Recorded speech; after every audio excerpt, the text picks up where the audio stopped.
Nós vamos agora ver então o caminho contrário. Nós vimos primeiramente como transformar frações em números com vírgula. Agora nós vamos no caminho contrário, como transformar números com vírgula em frações. Sendo que números com vírgula são chamados de números decimais. E as frações são aquelas que a gente já verificou que significam na prática a divisão de um número pelo outro, um número inteiro por um número inteiro, sendo que aquele número que fica em cima é chamado de numerador e o número que fica embaixo é chamado de denominador. Portanto, nós vamos verificar essa transformação através desse esquema aqui, que vocês terão que ter copiado no caderno para depois lembrar como se faz com outros números. Se vocês tiverem esse esquema aqui, vai ficar muito fácil para vocês fazerem com qualquer número, porque esse esqueminha aqui tá bem claro e tá dando instruções precisas de como vocês precisam fazer, e as instruções são muito fáceis.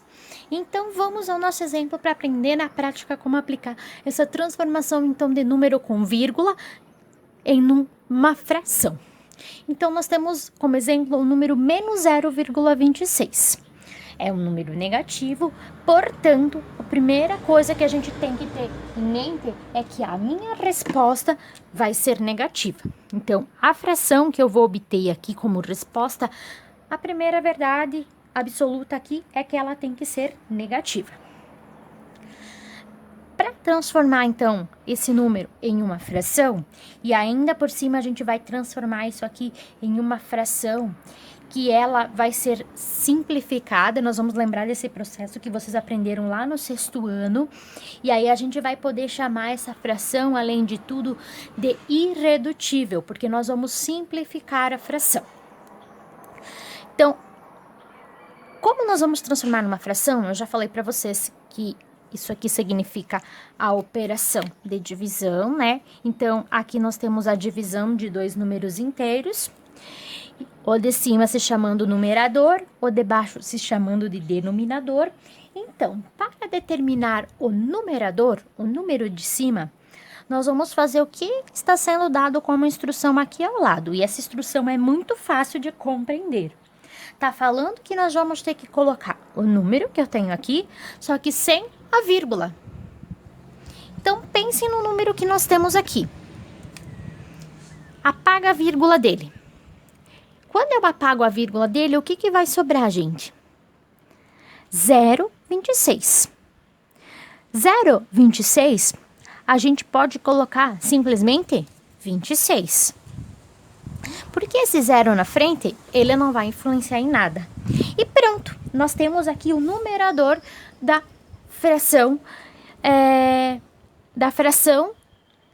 que é a fração que leva a esse número aqui.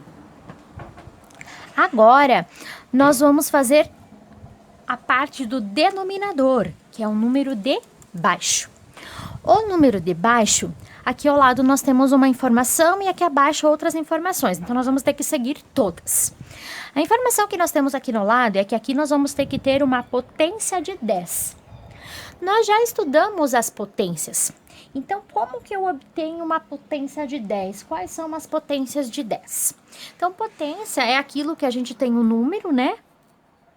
A gente chama de base, e aqui em cima vai ter um expoente, que é aquele número que vai me dizer quantas vezes eu vou multiplicar para obter o resultado da potência. Então, por exemplo, se eu tiver aqui um 2, significa que aqui eu vou ter que fazer o quê? 10 vezes 10. 10 vezes 10, 100. Então, o 100 é uma potência de 10. Se eu colocar aqui um 3, 10 elevado ao expoente 3, que a gente chama de 10 elevado ao cubo.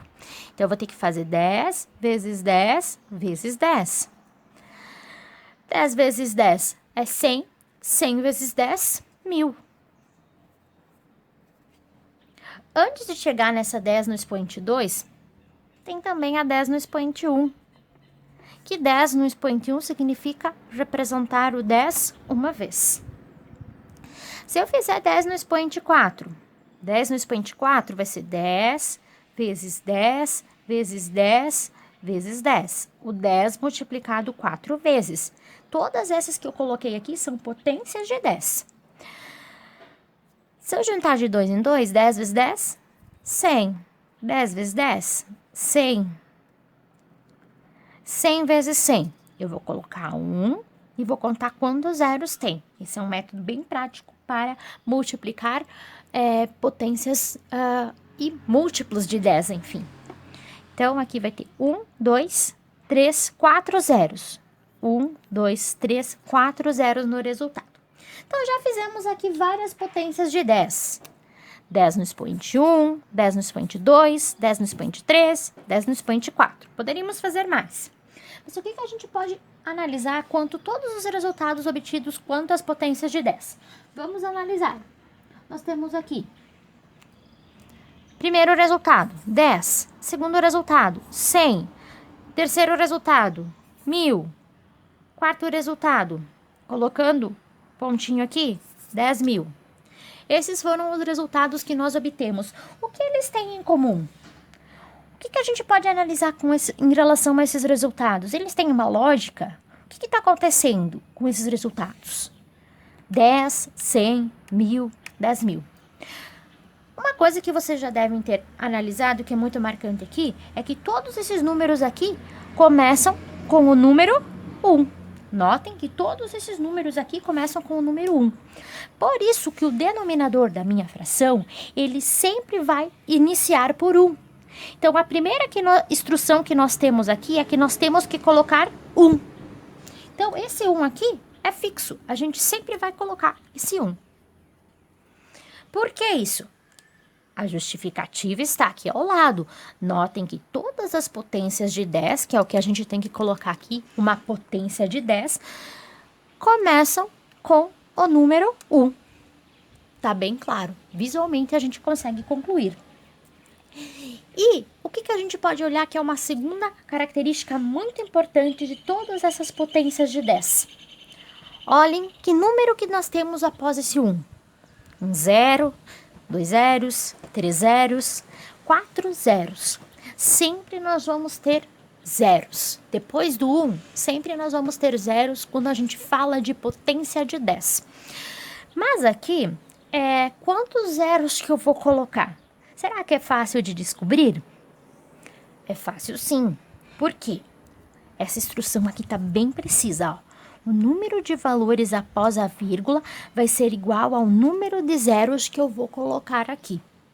O número de valores após a vírgula vai ser igual ao número de zeros. Lembrando que tudo isso tem que estar lá no caderno de vocês, tá? Tem que estar lá no caderno de vocês, que se vocês tiverem essas instruções lá, vai ser muito fácil vocês fazerem a transformação, então, de números decimais em frações. Então, vamos contar quantos valores nós temos após a vírgula no nosso número decimal, que é o 0,26. Quantos números nós temos após a vírgula? Vamos ver. Nós temos 2 números após a vírgula. Quais são os números? 2 e 6. Não interfere em nada quais são os números, tá? Porque aqui tá falando assim, que o número de valores após a vírgula, que no nosso caso aqui, então, é 2 valores após a vírgula, né? É o 2 e o 6, 2 valores, vai ser igual ao número de zeros que eu vou colocar ali nessa potência de 10. Então, quantos zeros eu vou ter que colocar após a vírgula? 2 zeros. Significa, então, que eu vou ter que colocar 2 zeros ali a potência de 10. Ou seja, eu vou colocar 0, 0.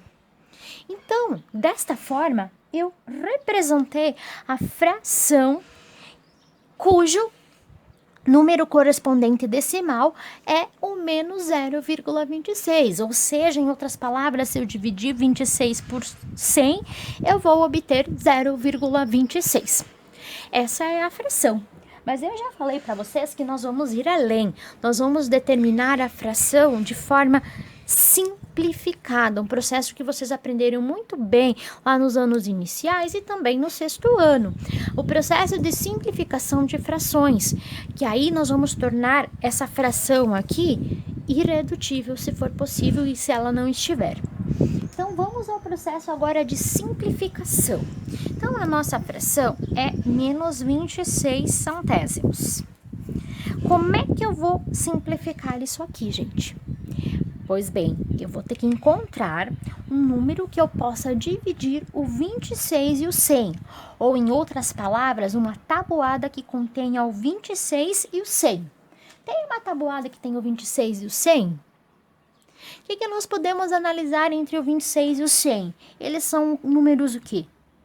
Números pares. Então, todos os números pares fazem parte de que tabuada?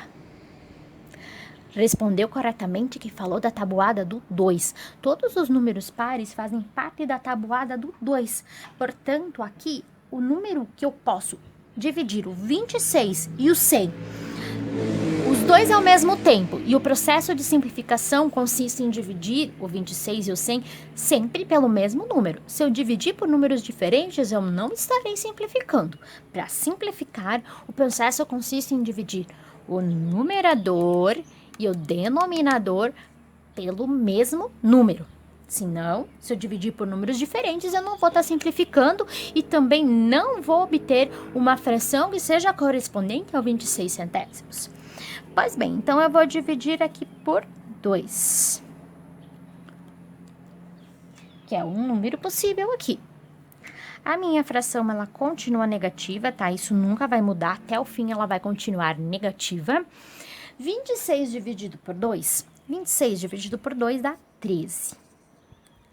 100 dividido por 2, 100 dividido por 2 dá 50. Agora, será que essa fração está irredutível? Será que dá para reduzir ela ainda mais? Será que tem uma tabuada que temos o 13 e o 50, os dois números? Pensando bem, a resposta é não, gente. Não tem nenhuma tabuada que contém o 13 e o 50. Já que também o número 13, ele é conhecido como um número primo. Ele só pode ser dividido por 1 e por 13. Portanto, aqui, como o 50 não dá para dividir por 13, e o 1, quando eu divido por 1, eu não estou simplificando, porque eu vou acabar chegando na mesma fração, a fração menos 13/50 é conhecida como a fração simplificada do menos 26 centésimos, e ela está de forma irredutível. O que significa dizer que algo está irredutível? Que algo é irredutível? Esse termo é utilizado também por muitas pessoas. Ela está irredutível, quer dizer que não dá para reduzir. Não vai dar para reduzir mais. Acabou por aqui. Então, além de eu ter determinado a fração que é correspondente ao menos 0,26, ainda eu escrevi ela de forma irredutível. Então, aqui, além de tudo, eu vou obter a fração irredutível. Não dá mais para simplificar, não dá mais para reduzir, ela está irredutível. E a fração irredutível correspondente ao menos 0,26 é, então, menos 13/50. É dessa forma que a gente lê.